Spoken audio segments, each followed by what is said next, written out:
Assalamualaikum warahmatullahi wabarakatuh. Perkenalkan, nama saya Zain Alifah dengan NIM 2019 04202118. Akan menjelaskan mengenai list register PT Indofood Sukses Makmur Tbk. Yang pertama ada latar belakang. PT Indofood Sukses Makmur Tbk sebelumnya bernama PT Sanmaru Food Manufacturing Co Ltd INDX INDF atau lebih dikenal dengan nama Indofood, merupakan produsen berbagai jenis makanan dan minuman yang bermarkas di Jakarta, Indonesia. PT Indofood Sukses Makmur Tbk bergerak dalam bidang makanan olahan, bumbu, minuman, kemasan, minyak goreng, pabrik gandum, dan pabrik pembuatan karung tepung. Perusahaan ini didirikan pada tanggal 27 April 1970 dengan nama PT Panganjaya Intikusuma yang pada tanggal 5 Februari 1994 berubah menjadi Indofood Sukses Makmur. Perusahaan ini mengekspor bahan makanannya hingga Australia, Asia, dan Eropa. Dalam beberapa dekade ini, Indofood telah bertransformasi menjadi sebuah perusahaan total food solution dengan kegiatan operasional yang mencakup seluruh tahapan proses produksi makanan, mulai dari produksi dan pengolahan bahan baku hingga menjadi produk akhir yang tersedia di rak para pedagang eceran. Setelah reorganisasi pada 2019, INDF tidak lagi memproduksi makanan dan minuman secara langsung, melainkan lewat anak usahanya, PT Indofood CBP Sukses Makmur Tbk. Bisnis produk langsung INDF saat ini hanyalah bisnis terigu bernama Bukasari Flour Mills, atau direncanakan akan dipisah menjadi PT tersendiri. Kemudian ada visi PT Indofood Sukses Makmur Tbk, yaitu perusahaan total food solution. Kemudian misi dari Indofood sendiri yaitu yang pertama memberikan solusi atas kebutuhan pangan secara berkelanjutan. Yang kedua, senantiasa meningkatkan kompetisi karyawan, proses produksi, dan teknologi. Yang ketiga, memberikan kontribusi bagi kesejahteraan masyarakat dan lingkungan secara berkelanjutan. Kemudian, misi yang keempat, meningkatkan stakeholders value secara berkesinambungan. Kemudian ada struktur organisasi. Struktur organisasi yang pertama yaitu rapat umum pemegang saham. Kemudian di bawahnya ada dewan komisaris, di bawahnya lagi ada dewan direksi, di bawahnya dewan direksi ada anak perusahaan dan pengembangan usaha. Kemudian di bawahnya ada managing director. Kemudian di bawahnya lagi ada electronic data processing dan manajemen representatif.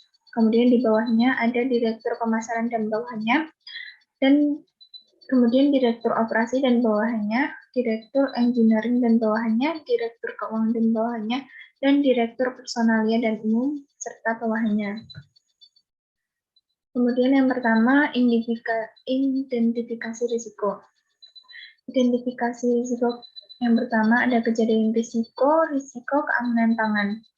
Akar penyebabnya penyalahgunaan bahan kimia berbahaya. Indikator risikonya tidak memenuhi syarat barang jadi yang dipasarkan. Kemudian kejadian risiko yang kedua, risiko peningkatan kompetisi pada segmen usaha. Akar penyebabnya yaitu banyaknya kompetitor domestik dan asing. Indikator risikonya yaitu terjadinya perang harga yang merugikan bagi semua pesaing dan dapat menghasilkan bisnis monopoli dalam persaingan liar. Yang ketiga ada risiko suksesi dan keterampilan tenaga kerja. Akar penyebabnya yaitu tidak melakukan prosedur kerja yang seharusnya. Indikator risikonya terjadinya kecelakaan dalam pekerjaan. Kemudian kejadian risiko yang keempat, risiko bencana alam, iklim, dan cuaca ekstrim. Akar penyebabnya yaitu bencana alam yang tidak terduga. Indikator risikonya dapat membahayakan keselamatan kerja dan merusak fasilitas. Kemudian ada faktor positif. Faktor positif yang pertama, yang kejadian risiko yang pertama yaitu risiko keamanan pangan. Faktor positifnya yaitu menghasilkan produk-produk yang berkualitas dengan harga terjangkau. Kemudian dampak kualitatifnya produk dapat tercemar atau terkena isu negatif. Kejadian risiko yang kedua ada risiko peningkatan kompetisi pada segmen usaha.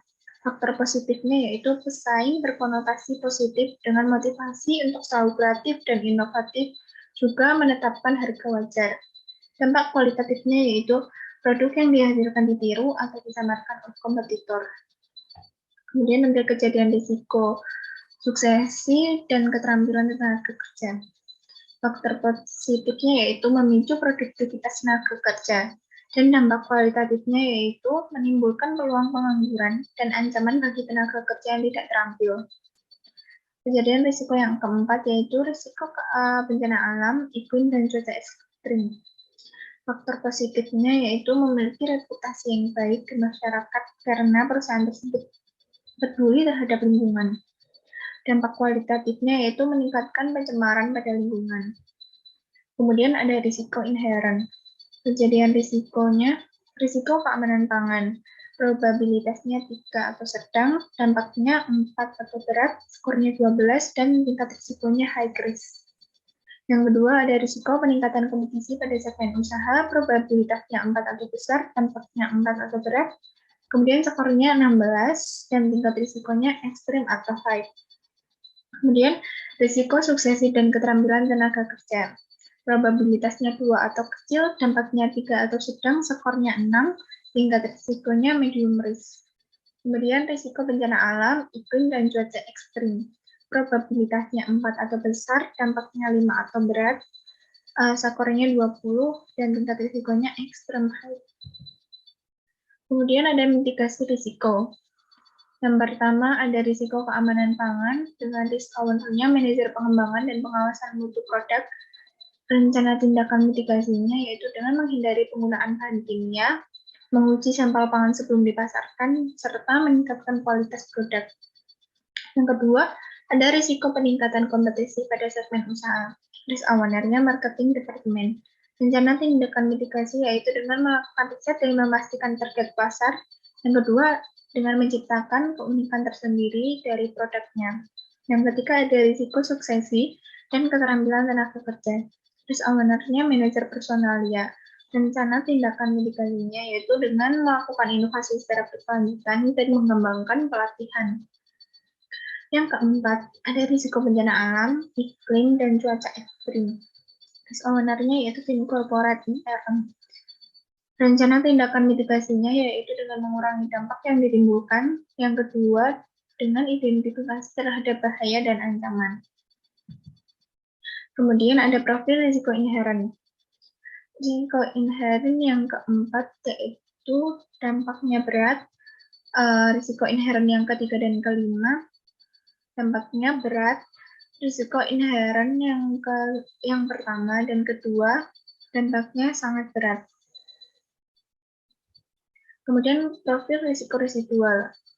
Risiko residual yang keempat itu sedang, kemudian yang pertama dan kedua juga berdampak sedang, kemudian yang ketiga dan kelima yang berdampak ringan sekali.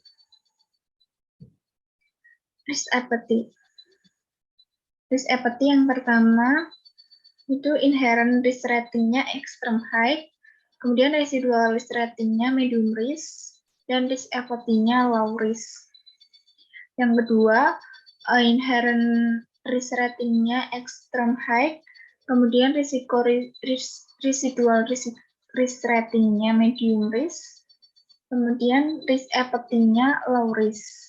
Risk apathy yang ketiga yaitu inherent risk ratingnya high risk, residual risk rating dan risk apathy-nya low risk. Yang keempat, inherent risk ratingnya high risk, residual risk ratingnya medium risk, dan risk apathy-nya low risk. Yang kelima, inherent risk ratingnya high risk, residual risk rating, dan risk apathy-nya low risk. Sekian PPT yang dapat saya tampilkan. Kemudian saya akan menampilkan risk input. Yang pertama ada risk unit kerja production department. dengan sasaran mampu menghasilkan produk yang beragam, bersih, dan bermutu dalam waktu yang singkat. Kemudian faktor positifnya menghasilkan produk yang berkualitas dengan harga yang terjangkau. Deskripsi kejadian risikonya, risiko keamanan pangan. Akar penyebabnya penyalahgunaan bahan-bahan kimia, indikator risikonya tidak memenuhi syarat barang jadi yang dipasarkan. Kemudian dampak kualitatifnya, produk dapat tercemar atau terkena isu negatif. Kemudian probabilitasnya 3 atau sedang, dampaknya 4 atau berat, skor risiko inherennya 12, tingkat risiko inherennya high risk, probabilitas risiko inherennya 70%. Kemudian ada unit kerja marketing departemen. Dengan sasaran yaitu target perusahaan dapat mengikuti perkembangan dan memenuhi kebutuhan konsumen, serta menjaga market share dan posisi perusahaan sebagai market leader. Kejadian risikonya, risiko peningkatan kompetisi pada segmen usaha, kemudian akar penyebabnya banyaknya kompetitor asing dan domestik, serta permintaan konsumen yang berubah. Indikator risikonya tidak sesuainya target yang ingin dicapai perusahaan. Kemudian faktor positifnya, PT Indofood telah dikenal masyarakat luas tidak hanya dalam negeri, melainkan sudah dikenal di luar negeri. Dampak kualitatifnya, produk yang dihasilkan ditiru atau disamakan oleh kompetitor. Probabilitasnya 4 atau besar, dampaknya 4 atau berat, kemudian skor risiko inherennya 16, tingkat risiko inherennya extreme high, probabilitas risiko inheren kualitatifnya 70%. Kemudian ada operasional departemen. Sasarannya yaitu mampu menghasilkan karyawan yang inovatif dan memiliki keterampilan tinggi. Kejadian risikonya, suksesi dan keterampilan tenaga kerja, akar penyebabnya tidak melakukan prosedur kerja seharusnya. Indikator risikonya, resesinya kecelakaan dalam pekerjaan. Faktor positifnya memicu produktivitas tenaga kerja, kemudian dampak kualitatifnya menimbulkan peluang pengangguran dan ancaman bagi tenaga kerja yang tidak terampil. Kemudian probabilitasnya 2 atau kecil, dampaknya 3 atau sedang, skornya 6, tingkat risikonya medium risk, probabilitasnya 50%. Kemudian ada tim corporate IRM. Ya, dengan sasaran dapat memberikan dampak yang baik terhadap lingkungan. Deskripsi adalah pekerjaan risikonya, risiko bencana alam, iklim dan cuaca ekstrim, akar penyebabnya bencana alam yang tidak terduga. Indikator risikonya dapat membahayakan keselamatan pekerja dan merusak fasilitas. Faktor positifnya memiliki reputasi yang baik di masyarakat karena perusahaan ini peduli terhadap lingkungan. Kemudian dampak kualitatifnya dapat meningkatkan pencemaran pada lingkungan. Probabilitasnya 4 atau besar, dampaknya 5 atau sangat berat, skor risiko inherennya 20, tingkat risiko inherennya extreme high, probabilitas risiko inheren kualitatifnya 70%. Sekian presentasi yang dapat saya sampaikan. Semoga bermanfaat. Wassalamualaikum warahmatullahi wabarakatuh.